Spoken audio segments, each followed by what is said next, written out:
How could we utilize emotions constructively? How's everyone doing out there today? I'm Thomas. Welcome to my channel. I do primarily educational videos on a number of different subjects, things that I have spent the last 30 years or so of my life researching and finding out more about, and things, I've taken my lumps, gone down a lot of blind alleys, but I'm trying to share with you some of the gems and the jewels that I found along the way. Save you you know, the trial and error, and just focus you on some of the really fruitful things that I've dug up in my research. And one of the fruitful things, no pun intended, is the tree of life.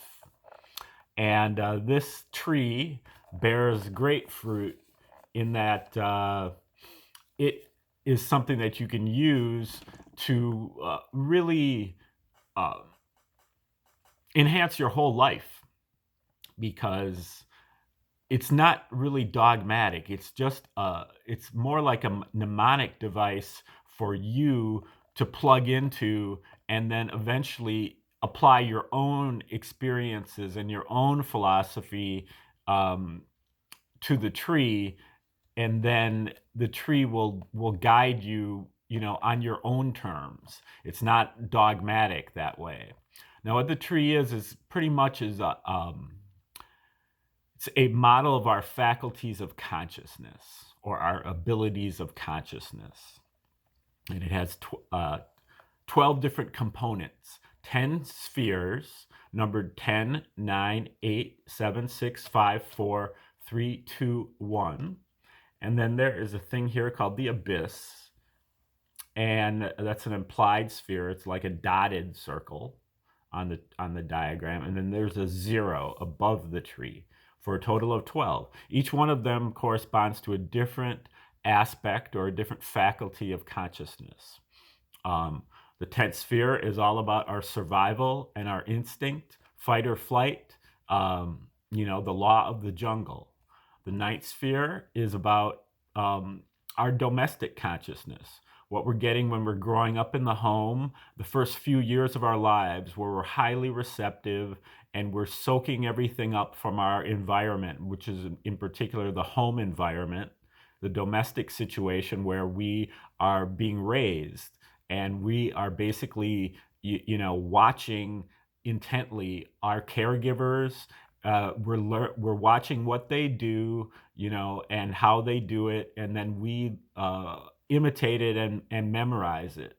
So we watch how they hold their fork, or whatever, and scoop their food up into their mouth. And that's a practice. We have to practice that over and over again to kind of master how to do it. So it's a long process of practice, but it gives us something that we can focus on, how to do it. So we trust these people, and they show us how to do these things. But the trust is blind. So if you grow up with somebody who who uses their fork, and they jam it into the side of their face sometimes, you're going to end up doing that yourself. So the ninth sphere is very useful because it's highly receptive, but it's also blind. Okay, then the eighth sphere is similar to the ninth sphere, but it's in the public space instead of the domestic space. So this is what you get once you start going to school and going to church and little league games and Cub Scouts or whatever it is that you participate in when you're a kid. Then you're exposed to the conventional wisdom, the common sense, the expert opinion, the paradigms, the institutions and the establishment, and they tell us what we're supposed to think, how we're supposed to believe, and we pick up on that. And we recognize that as we as we follow the instructions, we get an A. If we follow the instructions, we get a reward. And so, we're encouraged to do what they tell us here. And then when we don't do it, we get punished. And so, even though the beliefs that are being presented here may or may not be true, and the A sphere is notorious as being a trickster and full of deception. And so, even though what they tell us to believe might not be true, we tend to rationalize those beliefs and believe in them anyway because it's the path of least resistance. It's like it's not even worth our energy to disagree with them because they're going to punish us and shun us if we don't. And so most people just kind of fit in here with what they tell us that we're supposed to believe, even though it hasn't been demonstrated to be true. But it's just been demonstrated that they're going to punish us if we don't believe it. Okay, then the seventh sphere is really where the A sphere is about the real world and the public space. The seventh sphere is about the imaginary world. Okay, so this is our imagination faculty, but also our inspiration, our intuition. And these are all things that we use when we get into the A sphere and we discover that, hey, some of these belief systems that they're telling us to believe in, they don't really jibe with my experience. I don't really believe that. And I imagine something different.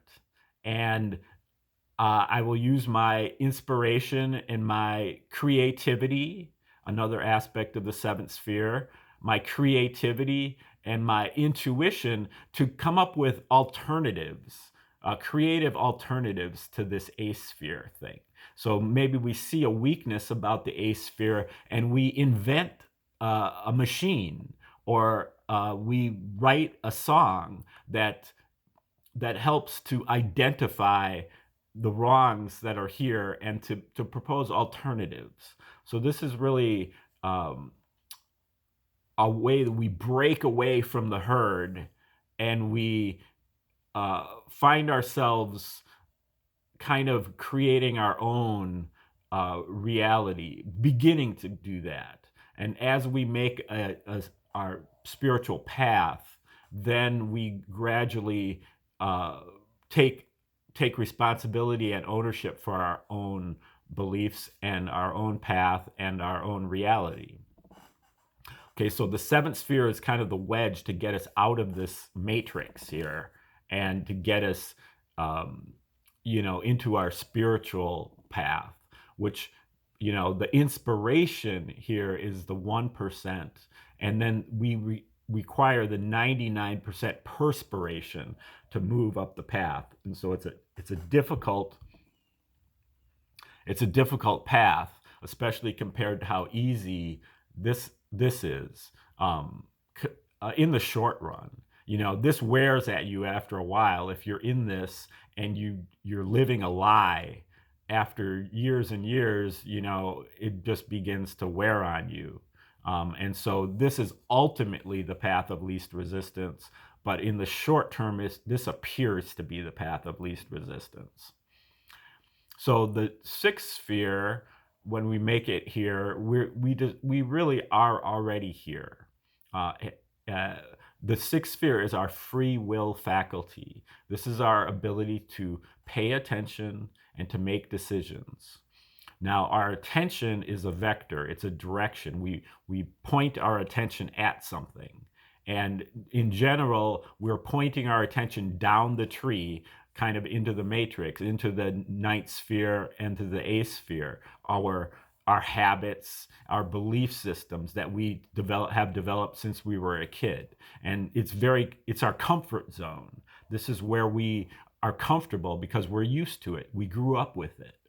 And so the other aspect of the sixth sphere, to pay attention and to make decisions. So we must make the decision to avert our attention from this lower aspect and turn our attention around and face it up the tree, up our spiritual aspects. So that requires a good deal of courage, and um, so we have to do that. Now, the sixth sphere, an example of this is like public speaking. You end up, a lot of us at a certain point in our lives, we have to make a speech, whether it's like in our drama class or whether it's in our debate class or whether we are, doing an internship or something, some kind of um, circumstances in our life force us to make a performance, a public speaking, or it could be like a piano recital or something where we have to perform in real time, kind of naked, up there with everybody's looking at us, that we can't hide, we're just there and we have to do something in real time. There's just nowhere to hide. And we do that thing and we're scared to death. We do anything to be able to just uh, uh, press a button and have us drop through the floor so that we're not there anymore. But if we actually stand in the face of that fear and we do it, even though we might make a ton of mistakes, at the end, it's like a blur. But at the end, we're like, oh my gosh, I'm so glad I did that, because it showed me that even though I'm scared to death of this, I still can do it. I still can do it. It didn't turn out that well, but I'm still glad that I had that experience because it showed me something about myself.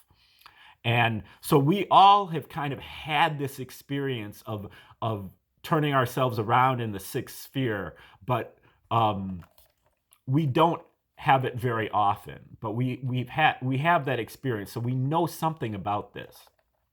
Now, as we move up into the fifth and the fourth sphere, we begin to have that experience on a more frequent basis.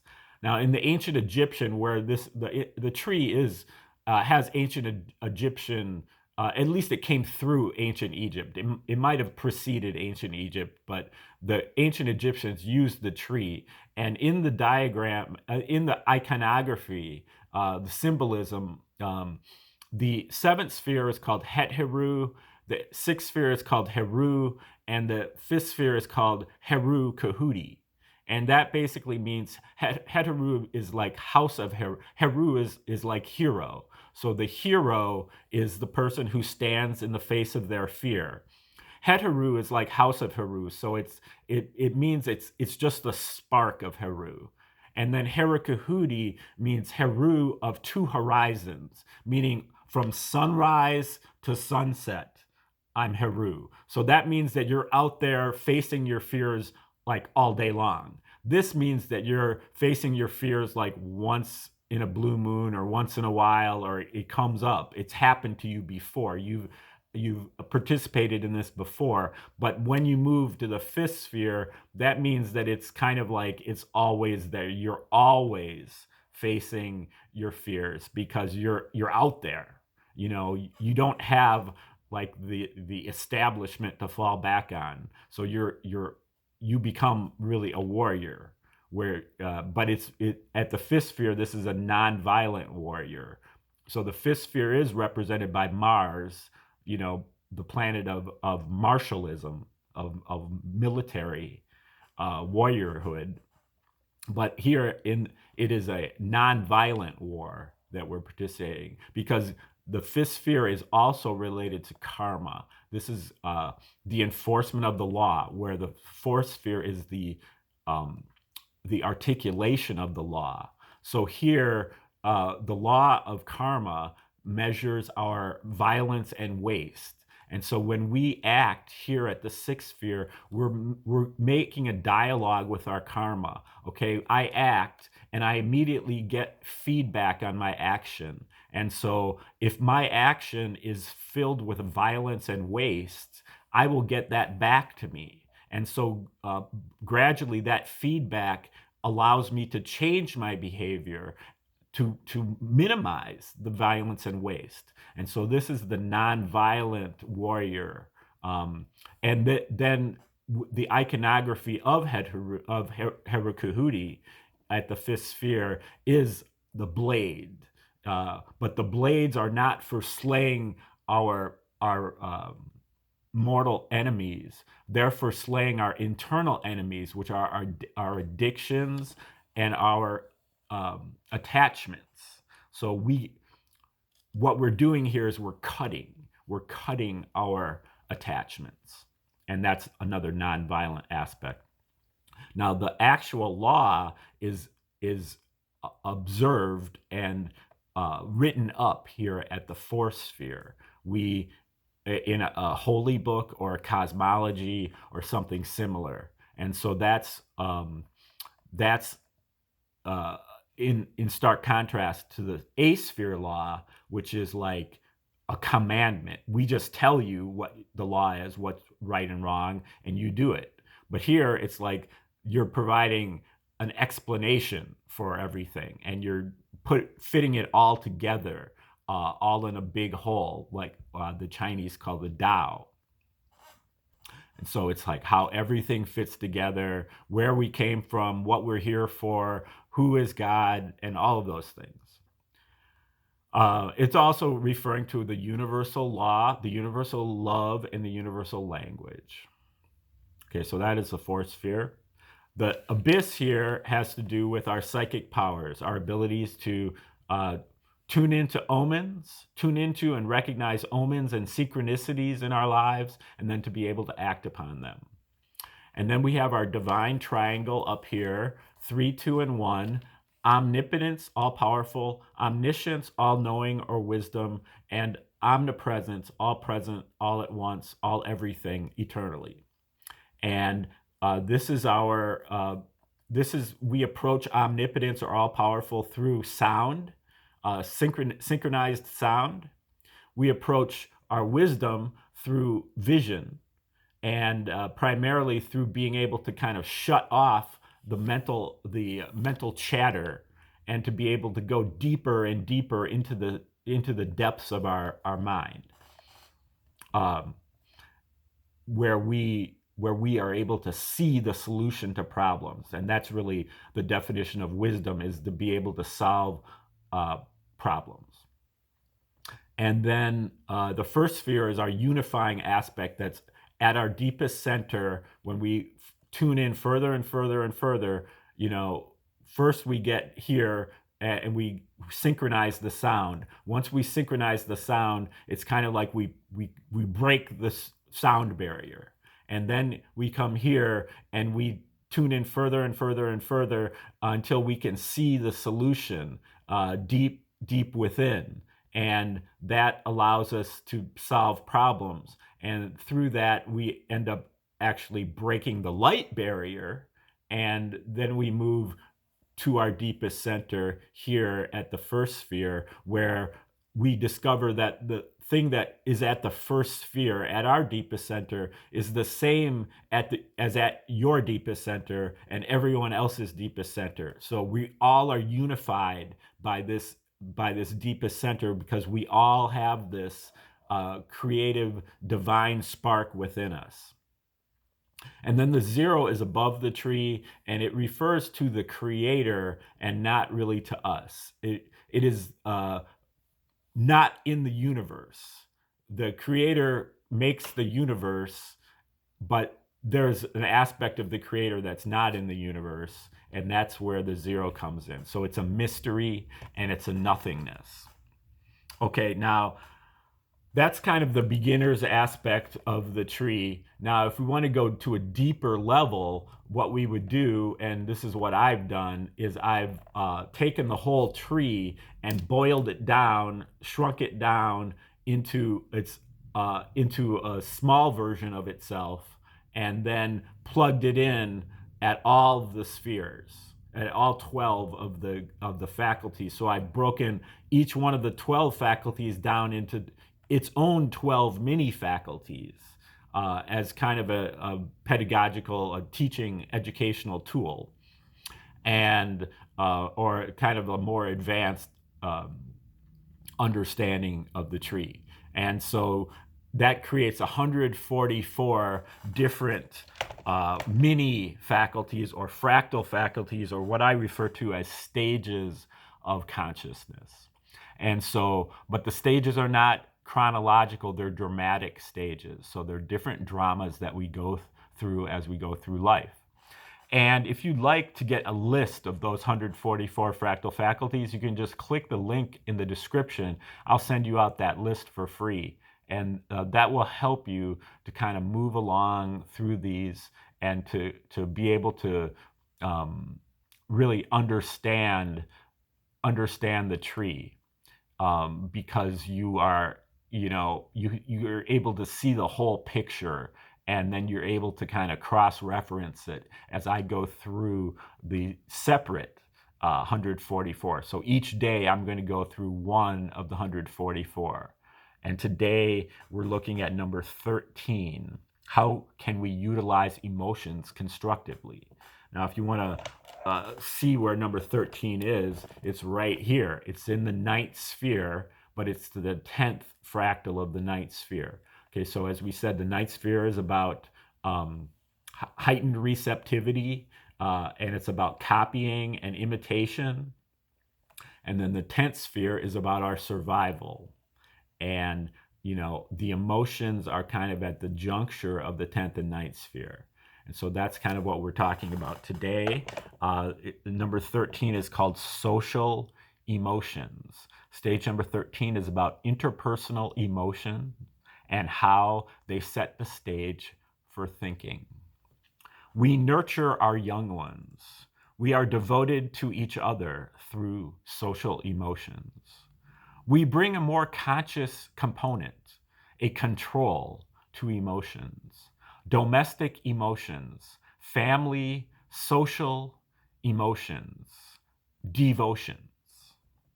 As young ones, we are devoted to those who feed us, who clothe us, and who clean us up. At this stage, we are highly receptive. We soak up everything from those in our environment. From our caregivers, those we are devoted to, we memorize and imitate what they do and thereby replicate. We can produce accurately like genes. As a family, we have more devotion, but we are also softer, flabbier, tamer, losing our edge, losing our wildness from when we were in the jungle. Intelligence is submerged until survival is mastered. Out of the jungle, we begin to approach thinking through social emotions. With a place to sleep safely, the females begin to understand the birds and the bees and begin to control replication.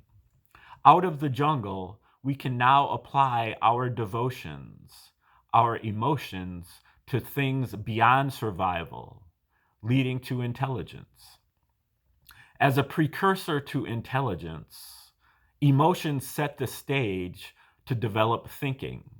Emotions are more primitive and have a big head start over thinking, but eventually thinking will begin to catch up. Primitive emotion was used in furtherance of our survival. But when we bring a social, conscious component to emotions, we further the survival of the group, its comfort, and its leisure too, mitigating some of the wasted energy of emotion. For emotion is an electric charge, which is the short-term reversal of electric current, our life force. So the emotion is a reversal and a resistance of our life force, a drain on our energy. Social emotions helps us to mitigate that drain on our energy. Okay, that is the short version of number 13. How can we utilize emotions constructively? It's called social emotions. And that one is the 10th fractal of the ninth sphere. So, all right, well, thank you for making it to the end of the video. If you got anything out of this, please click the like button, share the video with others, and subscribe to the channel. You can also donate to me through my Cash App or Venmo listed in the description, and you can get a free copy of the 144 Fractal Faculties or Stages of Life if you click the link in the description. Stay tuned for more videos from this channel. I will be back tomorrow with a new stage, and I will wish you a happy day and a productive and healthy day until tomorrow.